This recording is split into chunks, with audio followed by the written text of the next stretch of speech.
সুমাইয়া রাদিয়াল্লাহু তাআলা আনহা মহিলা মাদ্রাসা হোগলার সম্মানিত পরিচালক ওস্তাদ মুখলিসুর রহমান সাতক্ষীরা। আমি ওস্তাদ মুখলিসুর রহমান সাতক্ষীরাকে কোরআন সুন্নাহর আলোকে তার মূল্যবান নসিহত পেশ করার জন্য সবিনয় অনুরোধ জানাচ্ছি।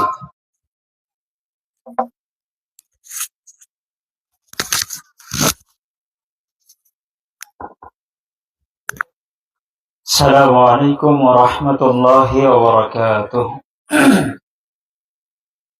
الحمد لله الذي علم القرآن خلق الإنسان علمه البيان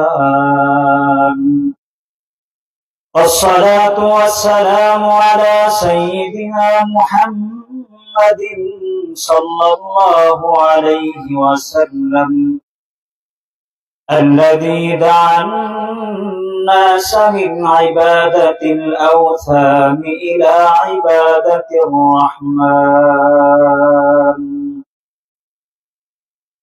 أما بعد فأعوذ بالله من الشيطان الرجيم.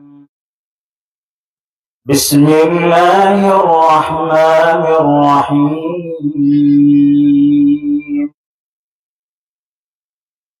يا أيها الذين آمنوا لا تخونوا الله والرسول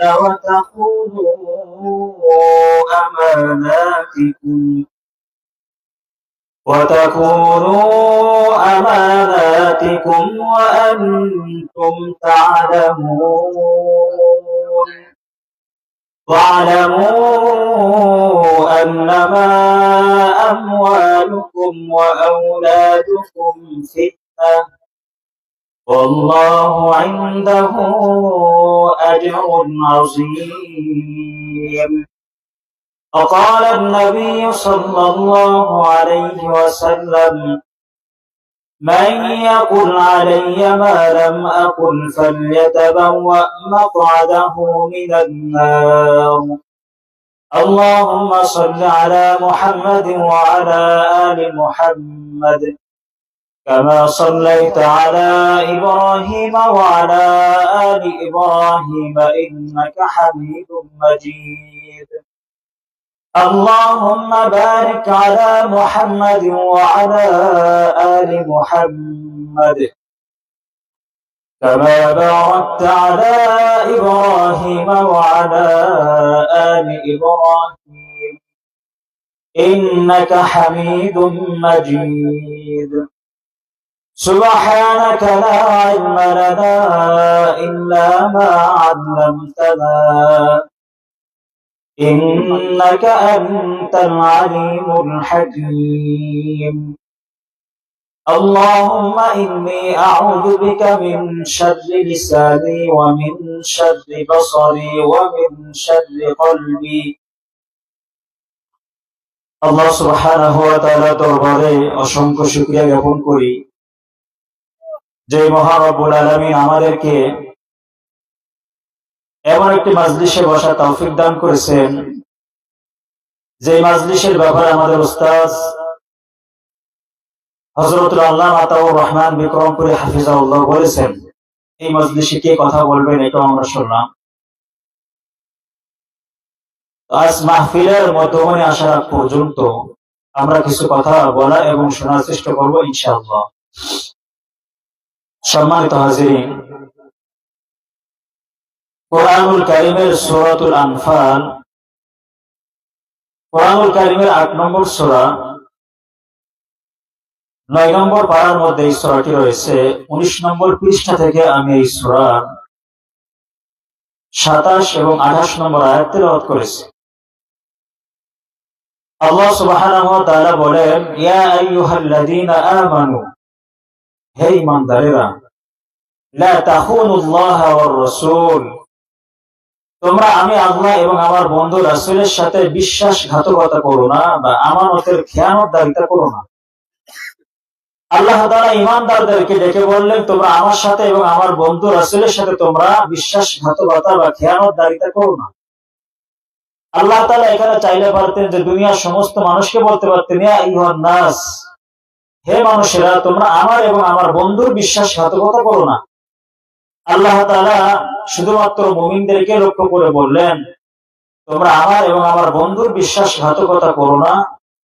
তাহলে এর দ্বারা বোঝা যায় আমাদের দ্বারা আল্লাহ এবং আল্লাহ রসুলের আমানতদারিতা, আল্লাহ এবং আল্লাহ রসুলের সাথে বিশ্বাসঘাতকতা হবে। এই জন্য আল্লাহ তাআলা বলেছেন, নাকি বলেন? আল্লাহ দুনিয়ার সমস্ত মানুষকে বলতে পারতেন, আমাদের ইমানদারদেরকে বলেছেন, তাহলে আমরা ইমানদার, আমাদের মাধ্যমে বিশ্বাসঘাতকতা হবে, তাই তো আল্লাহ বললেন। আমানতদারির খেয়ানতদারিতা সম্পর্কে এই আয়াতের মধ্যে বলা হয়েছে। তো আমানতদারির খেয়ানতদারিতা কিভাবে হতে পারে? আল্লাহ সুবহানাহু ওয়া তাআলা পরের অংশের মধ্যে বলেন, ওয়া'লামু আন্নামা আমওয়ালুকুম ওয়া আওলাদুকুম ফিতনাহ। আল্লাহ তাআলা বললেন, তোমরা জেনে রাখো, আন্নামা আমওয়ালুকুম ওয়া আওলাদুকুম ফিতনাহ, তোমাদের সন্তান সন্ততি, তোমাদের ধন সম্পদ, টাকা পয়সা তোমাদের জন্য ফিতনা, তোমাদের জন্য পরীক্ষা। ফিতনার একটি অর্থ হলো পরীক্ষা, আরেকটা অর্থ হলো এই ফিতনা কখনো আযাবের কারণ হবে, ফিতনা কখনো আবার স্বয়ং আযাব হবে। ফিতনা অর্থ পরীক্ষা, ফিতনা কখনো কখনো আযাব আসার কারণ হবে। ফিতনা শব্দের আরেকটা অর্থ হলো স্বয়ং ফিতনা, এটা কি হবে? আযাব হবে। আল্লাহ বললেন, আন্নামা আমওয়ালুকুম ওয়া আওলাদুকুম ফিতনা, তোমাদের সন্তান সন্ততি, টাকা পয়সা তোমাদের জন্য ফিতনা, পরীক্ষা স্বরূপ। ওয়াল্লাহু ইনদাহু আজরুন আযীম, যদি তোমরা তোমাদের ধন সম্পদ, টাকা পয়সা আর সন্তান সন্ততির সঠিক ব্যবহার করতে পারো, এই দুইটা জিনিস তোমাদের কাছে আমানত, এই আমানতের খেয়ানত যদি না করো, আমি আল্লাহ তাআলা আমানতের সঠিক ব্যবহার করার কারণে আমার কাছে তোমরা পাইবা মহা প্রতিদান। সুবহানাল্লাহ। সূরাতুল মুনাফিকুন 28 নম্বর পারা, 28 পারা 14 নম্বর পৃষ্ঠা আল্লাহ তাআলা বলেন, ইয়া আইয়ুহাল্লাযীনা আমানু লা তুলহিকুম আমওয়ালুকুম ওয়া লা আওলাদুকুম আন যিকরিল্লাহ ওয়া মান ইয়াফআল যালিকা ফাউলাইকা হুমুল খাসিরুন। আল্লাহ তাআলা বললেন, ইয়া আইয়ুহাল্লাযীনা আমানু, এখানেও আল্লাহ তাআলা ঈমানদারদেরকে বললেন, লা তুলহিকুম আমওয়ালুকুম ওয়া লা আওলাদুকুম আন যিকরিল্লাহ, তোমাদের সন্তান সন্ততি, তোমাদের টাকা পয়সা, ধন সম্পদ, এই দুইটা বস্তু যেন আমি আল্লাহ আমাকে থেকে তোমাদেরকে যেন উদাসীন করে না রাখে। আমি আল্লাহ এবং তুমি আমার বান্দা, আমার বান্দা আমি আল্লাহ, আমি সৃষ্টিকর্তা, তুমি আমার সৃষ্টি।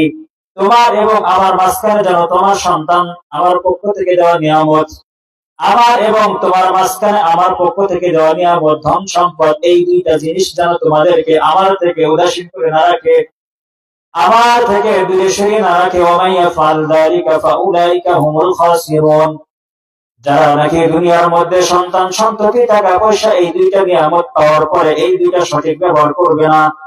সঠিক ব্যবহার করলে হবে আমানতের আমানতদারিতা রক্ষা করা, আর যদি সঠিক ব্যবহার না করি তাহলে হবে আমানতদারিতার খেয়ানত করা। যদি সঠিক ব্যবহার করতে পারি আল্লাহর কাছে পাইব আল্লাহু ইনদাহু আজরুন আযীম, মহা প্রতিদান। ওয়া মান ইয়াফআল যালিকা ফাউলাইকা হুমুল খাসিরুন, যদি মানুষের ধন সম্পদ, টাকা পয়সা সঠিক কাজে ব্যবহার না হয়, মান ইয়াফআল যালিকা ফাউলাইকা হুমুল খাসিরুন, তাহলে এই ধন সম্পদ, টাকা পয়সার মধ্যে যদি সে আমানতদারিতা রক্ষা না করতে পারে, তাহলে সে ক্ষতিগ্রস্তদের মধ্যে অন্তর্ভুক্ত হয়ে যাবে।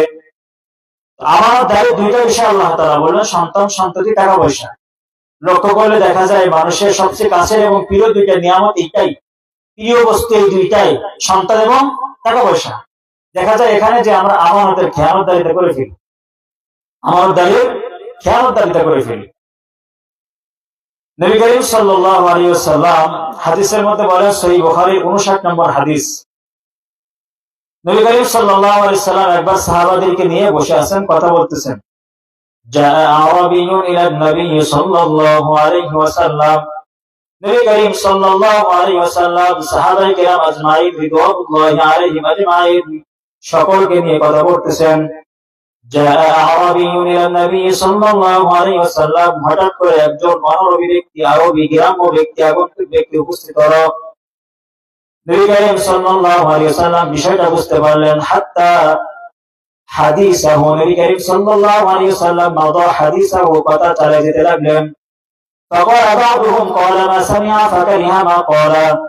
সাহাবায়ে কেরামের একটি অংশ বললেন, নবী করিম সাল্লাল্লাহু আলাইহি ওয়াসাল্লাম আগন্তুক ব্যক্তির কথা শুনতে পেয়েছেন, এবং বললেন হয়তো নবী করিম সাল্লাল্লাহু আলাইহি ওয়াসাল্লাম কথা শুনে এটা অপছন্দ করেছেন।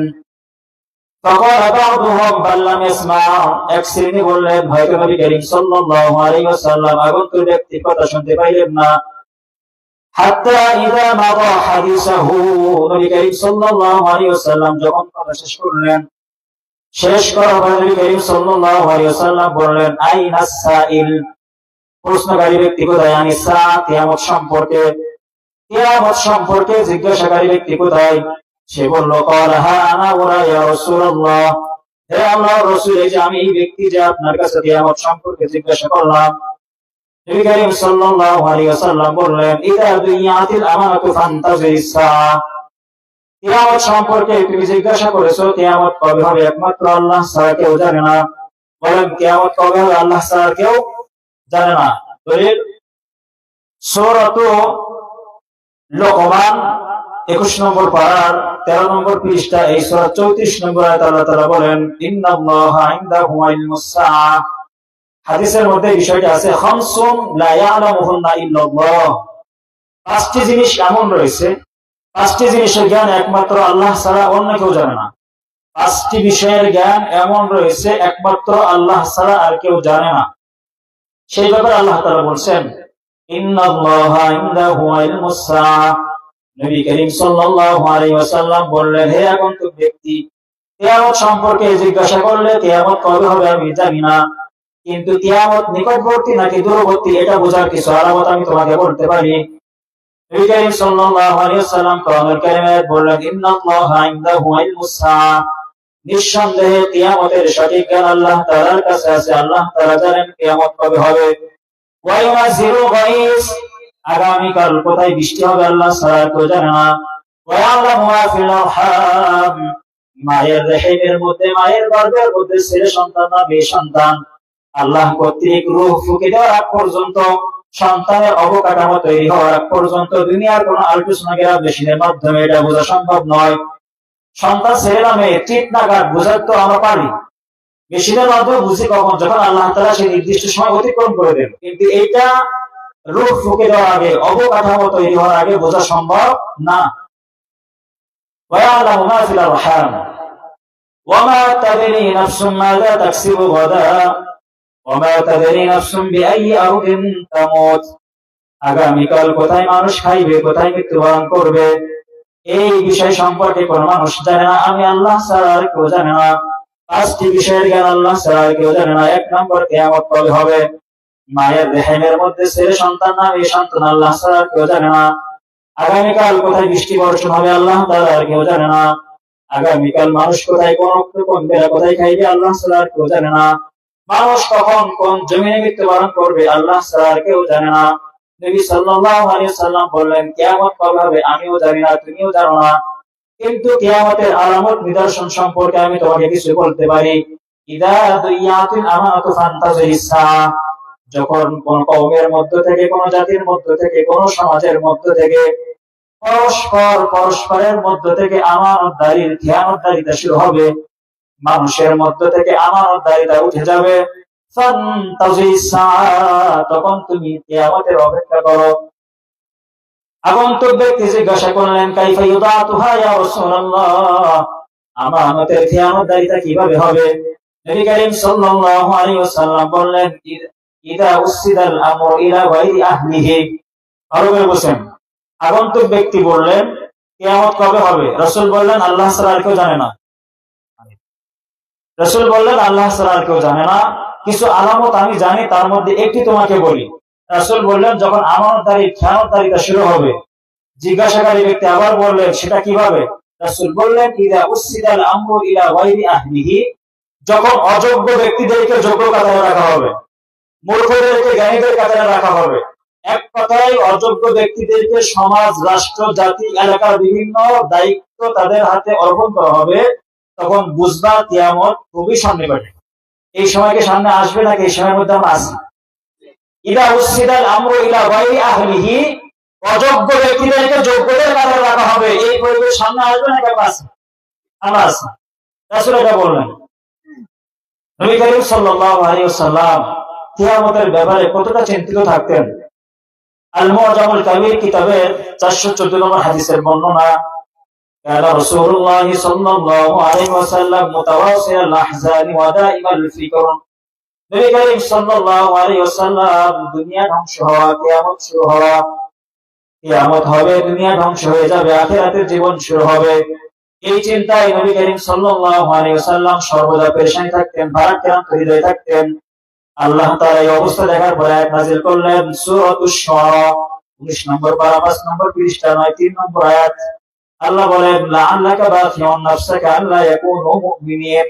হে নবী, মানুষদেরকে আপনি ঈমানের দিকে আহ্বান করতেছেন, মানুষেরা আপনার কথা শুনতেছে না বলে, আপনার দিকে ফিরতেছে না বলে। আল্লাহ ইয়াকুনু মুমিনিন, লাআল্লাকা বাখিউন, আপনি কি নিজেকে আত্মবিনাশী করে ফেলবেন, নিজেকে কি নিজেই শেষ করে ফেলবেন? আল্লাহ ইয়াকুনু মুমিনিন, আপনার কাজ শুধু দাওয়াত দিতে থাকবেন, যার ইচ্ছা সে ফিরবে, যার ইচ্ছা সে ফিরবে না। এই জন্য আপনি নিজেকে আত্মবিনাশীর মধ্যে ফেলবেন না। নবী করিম সাল্লাল্লাহু আলাইহি ওয়াসাল্লাম কতটা পেরেশানির মধ্যে থাকতেন, ভীষণ পেরেশানির মধ্যে থাকতেন যে ফিতনা গুলো কেমন হবে, কিয়ামতদারিতে হবে, কিয়ামত নিকটবর্তী হবে, আমার উম্মত কিয়ামতের দৃশ্যগুলি দেখবে। এই ভয়ঙ্কর অবস্থার জন্য নবী করিম সাল্লাল্লাহু আলাইহি ওয়াসাল্লাম কেমন ভাবে চিন্তিত থাকতেন। রাসূল চিন্তিত থাকতেন, এটা ধরন বললাম। নবী করিম সাল্লাল্লাহু আলাইহি ওয়াসাল্লাম এবার বলতেছেন ফিতনার ধরন কেমন হবে। মুসনাদ আহমদ একটি কিতাব, এই কিতাবের 21810 নম্বর হাদিসের বর্ণনা। নবী করিম সাল্লাল্লাহু আলাইহি ওয়াসাল্লাম বলেন, ইন্নী লাআরাল ফিতানা খিলালা বুয়ুতিকুম কাওয়াকাইল মাতার। নবী করিম সাল্লাল্লাহু আলাইহি ওয়াসাল্লাম বলেন, আমি ওসিলাই তোমাদের ঘর সমূহে, আমি ওসিলাই তোমাদের ঘরগুলোতে বৃষ্টির ফোঁটার নাই ফিতনা নিপতিত হতে দেখছি। কিসের ফোঁটা নাই বলেন তো? বৃষ্টির ফোঁটার নাই। মুহাদ্দিসিনে কিরাম বৃষ্টির ফোঁটা এখানে দুইটা ব্যাখ্যা করেছেন। নবী করিম সাল্লাল্লাহু আলাইহি ওয়াসাল্লাম ফিতনা নিপতিত হওয়ার, ফিতনা আসার ধরন দুইটা বললেন, বৃষ্টির সাথে তুলনা করলেন। এই ব্যাখ্যা মুফাসসিরিন কিরাম বলেন, একটি ব্যাখ্যা এই যে বৃষ্টিতে যেমন পানির পরিমাণ বেশি থাকে, ঠিক ফিতনার পরিমাণ ওই রকমই বেশি থাকবে। 2 নাম্বার, বৃষ্টিতে যেমন নাকি এক ফোঁটা বৃষ্টি পড়ার পরে আরেক ফোঁটা সাথে সাথে পড়ে, ক্রমান্বয়ে পড়তেই থাকে, আমি দেখতে পাচ্ছি অচিরেই তোমাদের ঘরগুলিতে এরকম ক্রমান্বয়ে ফিতনা পড়তেই থাকবে। বলেন তো, বিভিন্ন ফিতনা আসতেছে না? ফিতনা আসছে কি আসছে না আমরা একটু পরে জানবো। এটা ফিতনার ধরন নবী করিম সাল্লাল্লাহু আলাইহি ওয়াসাল্লাম বললেন। নবী করিম সাল্লাল্লাহু আলাইহি ওয়াসাল্লাম ফিতনার ভয়াবহতা সম্পর্কে এবার বলতেছেন।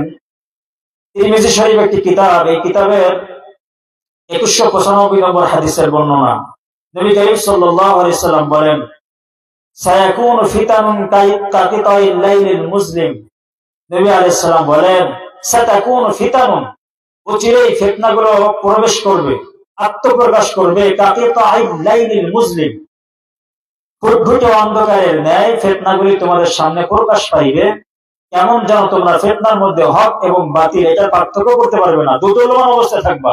কোন দিকে যাইবো? এ বলে আমি হক, ও বলে আমি হক, এ বলে আমি বাতিল, সে বলে সেও বাতিল। দুদুল্যমান অবস্থা যখন তুমি বিরাজ করবে, তখন বুঝবা কিয়ামত খুবই নিকটে। তাহলে রাসূল ফিতনায় কেমন পেরেশানি থাকতেন, ফিতনার ধরন বললাম, ফিতনার ভয়াবহতা বললাম। এবার নবী করিম সাল্লাল্লাহু আলাইহি ওয়াসাল্লাম ফিতনা থেকে বাঁচার দোয়া শেখাচ্ছেন। এটা মুসনাদ আহমদ একটি কিতাব, হাদিসের কিতাব। এই কিতাবের 2778 নম্বর হাদিসের বর্ণনা। নবী আলাইহিস সালাম বলেন, আল্লাহুম্মা ইন্নী আউযু বিকা মিনাল ফিতানি মা যাহারা মিনহা ওয়া মা বাতান। নবী করিম সাল্লাল্লাহু আলাইহি ওয়াসাল্লাম নিজেই সর্বদা ফিতনা থেকে বাঁচার জন্য আল্লাহর কাছে আশ্রয় চাইতেন। নবী আল্লাহর কাছে দোয়া করতেন, আল্লাহুম্মা ইয়া আল্লাহ ইন্নী আউযু বিকা, আমি আপনার কাছে পানাহ চাই, মিনাল ফিতানি মা যাহারা মিনহা ওয়া মা বাতান, প্রকাশ্য অপ্রকাশ্য সকল ফিতনা থেকে আমি আপনার কাছে আশ্রয় চাই। রাসূল যদি আল্লাহর কাছে প্রকাশ্য অপ্রকাশ্য সকল ফিতনা থেকে আশ্রয় চান, আপনার আমার জন্য আল্লাহর কাছে আশ্রয় চাওয়া লাগবে কি লাগবে না? লাগবে কিনা বলেন? দোয়াটা বলেন, আল্লাহুম্মা ইন্নী আউযু বিকা মিনাল ফিতানি মা যাহারা মিনহা ওয়া মা বাতান। অর্থ প্রকাশ্য অপ্রকাশ্য সকল ফিতনা থেকে আমি আল্লাহর কাছে আশ্রয় চাচ্ছি। এই দোয়াটি আমাদের বেশি বেশি করা উচিত। আপনি আমি চূড়ান্ত ফিতনার মধ্যে আছি কিনা কেমনে বুঝবো যে আমি ফিতনার মধ্যে আছি কিনা? আমরা সবাই যে ফিতনার মধ্যে আছি কিনা, ফিতনার ভয়াবহতা হবে ঘুটঘুটে অন্ধকারের ন্যায়, ফিতনা নিপতিত হবে বৃষ্টির ফোঁটার ন্যায়।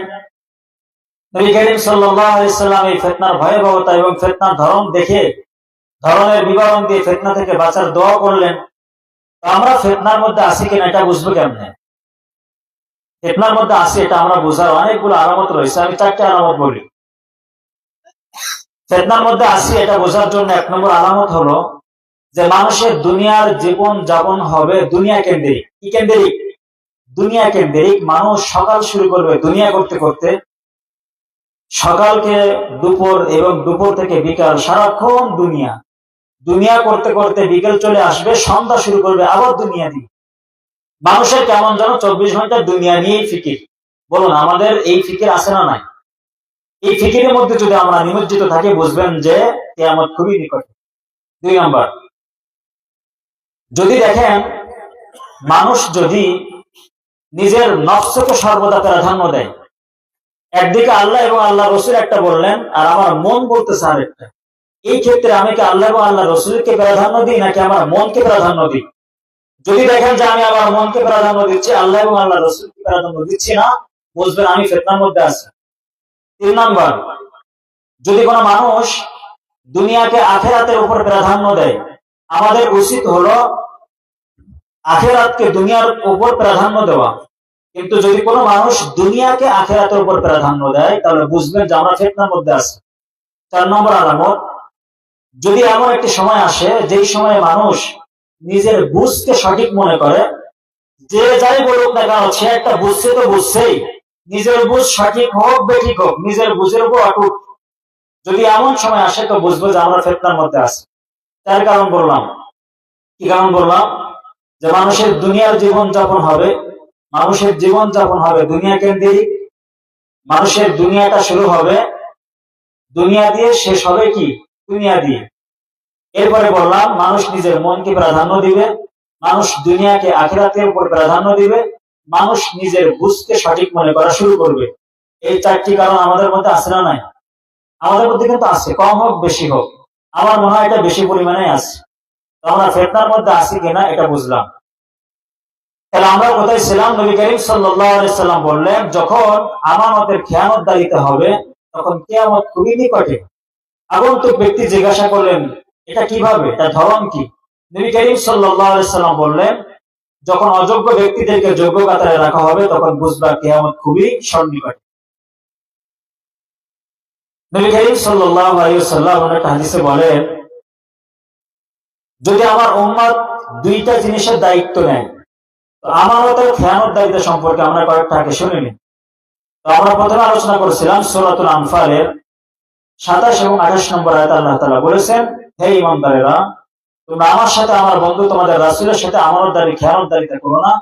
ওয়া আনতুম তা'লামুন ওয়া তাখুনু আমানাতাকুম ওয়া আনতুম তা'লামুন, এবং তোমরা পরস্পর নিজেদের মধ্যে আমানতদারি খেয়ানতদারিতা করো না।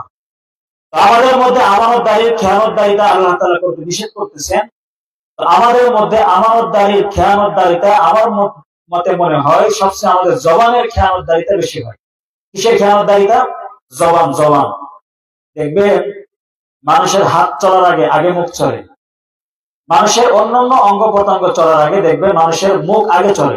এমনটা হয় কেন বলেন? জবানের মাধ্যমে কিন্তু আমাদের পাপ বেশি হয়। এটা নবী করিম সাল্লাল্লাহু আলাইহি ওয়াসাল্লাম বলেন। হযরত মুআয ইবনে জাবাল রাদিয়াল্লাহু তাআলা আনহু একবার নবী করিম সাল্লাল্লাহু আলাইহি ওয়াসাল্লামকে বললেন, আল্লাহ রাসূল, যে আমরা কি আমাদের জবানের কারণে আল্লাহ তাআলার কাছে ধরা খাইব? ওয়া ইন্নামা লামুআখাযুনা বিমা নাতাকাল্লামু বিহি, আমরা কি আমাদের জবানের কারণে আল্লাহর কাছে ধরা খাইব? নবী করিম সাল্লাল্লাহু আলাইহি ওয়াসাল্লাম বললেন, হে মুআয, তুমি কি বলো? অধিকাংশ মানুষ জবানের কারণে জাহান্নামে যাইবে, আর জবানের কারণে যাদেরকে জাহান্নামে ফেলা হইবে তাদের দৃষ্টান্ত, তাদের নমুনা উপমা এমন হবে, তাদের পা উপরের দিকে এবং মাথা নিচের দিকে দিয়ে মাটির সাথে নাকে খড় দিয়ে টানতে টানতে জাহান্নামে ফেলা হবে জবানের গুনাহের কারণে। এত ভয়াবহতা। আমানতদারি খেয়ানতদারিত্ব সম্পর্কে আমরা আলোচনা শুনতেছি। আমানতদারিতার মধ্যে একটা রয়েছে আমাদের জবান, আল আমানাতু বিল লিসান, জবানের মাধ্যমে আমাদের প্রচুর আমানতদারি খেয়ানতদারিতা হয়। নবী করিম সাল্লাল্লাহু আলাইহি ওয়াসাল্লাম বললেন, সহিহ বুখারী 6474 নম্বর হাদিসের বর্ণনা, রাসূল বললেন, মান ইয়াবনানি বাইনা লাহইহি ওয়া মা বাইনা রিজলাইহি, আমার উম্মত যদি দুইটা জিনিসের দায়িত্ব নেয়, আমার উম্মত যদি দুইটা অঙ্গের হেফাজত করার দায়িত্ব নেয়, আউমাদ লাহুল জান্নাহ, আমি তার জন্য জান্নাতের দায়িত্ব নিয়ে নিব। সুবহানাল্লাহ। দুইটা অঙ্গের দায়িত্ব যদি আমরা নিই, রাসূল আমাদের জন্য কিসের দায়িত্ব নেবেন? জান্নাত। জান্নাত। দুইটা অঙ্গের দায়িত্ব আমরা নিব, বিনিময়ে রাসূল আমাদের জন্য জান্নাতের দায়িত্ব নেবেন। কত গুরুত্বপূর্ণ হাদিস সেটি কি? নবী করিম সাল্লাল্লাহু আলাইহি ওয়াসাল্লাম বলেন, যদি মানুষ তার দুই চোয়ালের মাঝখানের অংশ, তথা জবান, জিহ্বা, এবং দুই যে রান রয়েছে, উরু রয়েছে, রান বা উরুর মাঝখানের যে একটি অংশ রয়েছে লজ্জা স্থান, এই লজ্জা স্থানের দায়িত্ব এবং জবানের দায়িত্ব, এই দুইটা জিনিস হেফাজত করার দায়িত্ব যদি আমার উম্মত নেয়, আমি তার জন্য জান্নাতের দায়িত্ব নেব। সুবহানাল্লাহ। রাসূল এই দুইটা অঙ্গের কথা কেন বললেন? সাধারণত লজ্জা স্থান এবং জবান দিয়ে আমাদের পাপ বেশি হয়, এই জন্য রাসূল বলেছেন। বুঝতে পেরেছেন কেন? নবী করিম সাল্লাল্লাহু আলাইহি ওয়াসাল্লাম হাদিসে বলেন, সহিহ বুখারীর 109 নম্বর হাদিসের বর্ণনা, নবী সাল্লাল্লাহু আলাইহি ওয়াসাল্লাম বলেন, মান ইয়াকুল আলাইয়া মা লাম আকুল ফালয়াতাবাওয়া মাকআদাহু মিনান নার, যেই ব্যক্তি এমন কিছু করলো বা বললো, যেই ব্যক্তি এমন কিছু বললো বা করলো যা আমি বলিনি এবং করিনি, ফালয়াতাবাওয়া মাকআদাহু মিনান নার, সে কেমন যেন তার ঠিকানা জাহান্নামে বানিয়ে নিল। নাউযুবিল্লাহ। রাসূল বললেন, যে ব্যক্তি এমন কিছু বলে দিল, জাল হাদিস, একটা কথা বলেই বল আল হাদিস, এটা হাদিসের মধ্যে আছে, এবং একটা কথাকে হাদিস বলে চালিয়ে দিল, আদৌ এটা হাদিসে আছে কিনা, আমি বলছি কিনা, আমি করেছি কিনা, এটা যাচাই বাছাই করলো না, এভাবে যে বলবে, সে কেমন যেন তার ঠিকানা জাহান্নাম বানিয়ে দিল। আমরা কি আমাদের ঠিকানা জাহান্নাম বানাতে চাই? চাই না। তাই জবানে লাগাম পড়াতে হবে। জবানে কি পড়াতে হবে? লাগাম পড়াতে হবে। জবানের মাধ্যমে পাপ আমাদের বেশি হয়। আল্লাহ সুবহানাহু ওয়া তাআলা কোরআনুল কারীমে বলেন, সূরা কফ 26 নম্বর পারার 17 নম্বর পৃষ্ঠা, আল্লাহ তাআলা বলেন, এই সূরার 17 এবং 18 নম্বর আয়াতের বর্ণনা, আল্লাহ বলেন, إذ يتلقى المتلقيان عن اليمين وعن الشمال قعيد ما يلفظ من قول إلا لديه رقيب عتيد إذ يتلقى المتلقيان عن اليمين وعن الشمال قعيد, মানুষের ডানে এবং বামে, ডান পাশে বাম পাশে সর্বদা প্রহরী বসে আছে। আমাদের ডান পাশে বাম পাশে সর্বদা কি আছে? প্রহরী। প্রহরী বসে রয়েছে, এবং আমরা যা করতেছি সব লিপিবদ্ধ করতেছি। সব কি করতেছে? সব লিপিবদ্ধ করতেছে। মা ইয়ালফিযু মিন কাওলিন ইল্লা লাদাইহি রাকীবুন আতীদ, মানুষ তার জবান দিয়ে যা কিছু বলতেছে সব কিছু লিখে রাখতেছে। সূরাতুল ইনফিতার 30 নম্বর পারায় এই সূরাটি আছে। এই সূরার মধ্যে আল্লাহ তাআলা বলেন, ওয়া ইন্না আলাইকুম লাহাফিজিন, নিঃসন্দেহে তোমাদের উপরে সংরক্ষণকারীগণ আছে, কিরামান কাতিবিন, যারা সম্মানিত লেখকদ্বয়। আমাদের মাঝে একটি ভ্রান্ত কথা আছে, সেটি হলো আমরা বলি কি যে কিরামান একজন ব্যক্তি, একজন ফেরেশতা, কাতিবিন একজন ফেরেশতা। কিরামান কাতিবিন আমাদের ডান বাম পাশে বসে রয়েছে। একটি ভ্রান্ত বিশ্বাস এবং কুসংস্কার, প্রচলিত ভুল, শোনাগত ভুল, শ্রবণগত ভুল, এটা কিন্তু সঠিক কথা নয়। সঠিক কথা হলো, কিরামান শব্দ আসছে কারিমুন থেকে। তো কারিমুন, কিরামান শব্দের অর্থ হলো সম্মানিত, আর কাতিবিন শব্দ আসছে কাতেব এক বচন থেকে। কাতিবুন এক বচন শব্দ, আর কাতিবিন বহু বচন বা দ্বিবচন। তো কাতিবুন যদি হয়, এটা অর্থ হবে একজন লেখক। কাতিবিন যদি হয়, তো দুইজন লেখক। তবে কিরামুন বা কারিমুন শব্দের অর্থ সম্মানিত, কাতিবিন শব্দের অর্থ লেখক দ্বয়, দুইজন লেখক।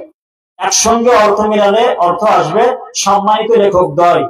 তো আমাদের সব কিছু লিপিবদ্ধ করার জন্য ডান পাশে বাম পাশে আমাদের কি রয়েছেন? সম্মানিত লেখক দ্বয় রয়েছেন। তাদের নাম কিরামান কাতিবিন নয়। কিরামান কাতিবিন এটা আয়াত, এটা কোনো নাম নয়, যার অর্থ সম্মানিত লেখক দ্বয়। তারা আমাদের সবকিছু সংরক্ষণ করতেছেন। সবকিছু কি করতেছেন? সংরক্ষণ করতেছেন। যেমন আমরা অনেক সময় জবানের মাধ্যমে কি করি? অনেক সময় অনেক বিষয়ের গুরুত্ব বোঝাতে যে এমন কথা বলে ফেলি যেটা হাদিস বলে চালিয়ে দিই। যেমন আমরা বলি উতলুবিল ইলমা ওয়ালাউ বিসসিন, যদি জ্ঞান অর্জন করার জন্য তোমাকে চীন দেশে যাইতে হয় তাও যেতে হবে বলে আল হাদিস। কত সত্য এবং কতটা সুন্দর যে জ্ঞান অর্জন করার জন্য চীন কেন, পৃথিবীর যে কোনো প্রান্তে আমি যেতে পারি, কিন্তু রাসূলের হাদিস না। আর সে আমরা না জেনে বলি আল জান্নাতু তাহতা আকদামিল আজওয়াজ, জান্নাত রয়েছে প্রত্যেক নারীর জন্য, জান্নাত রয়েছে তার স্বামীর পায়ের নিচে। এটা কিন্তু কথা ঠিক যে হ্যাঁ স্বামীর পায়ের নিচে স্ত্রীদের জন্য জান্নাত আছে, ভালো কথা। এটা কিন্তু রাসূলের হাদিস না, আমার সঙ্গে বলি এটা হাদিস না। তাহলে আমার কথা বলার জন্য, কোনো কিছু বলার জন্য চিন্তা করে দেখতে হবে রাসূল এমনকি বলেছেন কিনা, রাসূল এমনকি করেছেন কিনা। যেমন মসজিদের মধ্যে কিয়ামতের একটা আলামত এমন আছে, ইয়াতাহাল্লাকুনা ফিল মাসাজিদ, মানুষেরা মসজিদের মধ্যে শোরগোল শুরু করবে, উচ্চ আওয়াজে কথা বলবে। বললাম এটা এটা হাদিসের মধ্যে আছে। কিন্তু এর পাশাপাশি আমরা বলি, অনেকে আমরা বলে থাকি যে হাদিসের মধ্যে এমন নাকি আছে যে মসজিদে প্রথম কথা বলে তখন ফেরেশতারা বলে ইয়া ওয়ালি আল্লাহ, হে আল্লাহর বন্ধু তুমি চুপ করো, উসকুত। এরপর বলে ইয়া আব্দুল্লাহ, উসকুত, তুমি চুপ করো। এরপরে সে বলে, ফেরেশতাগণ বলে যে তুমি আর মসজিদ থেকে বের হয়ে যাও। আমরা অনেক সময় এই কথাকে কি বলি, আল্লাহ তাআলা তাকে দীর্ঘজীবী করুক।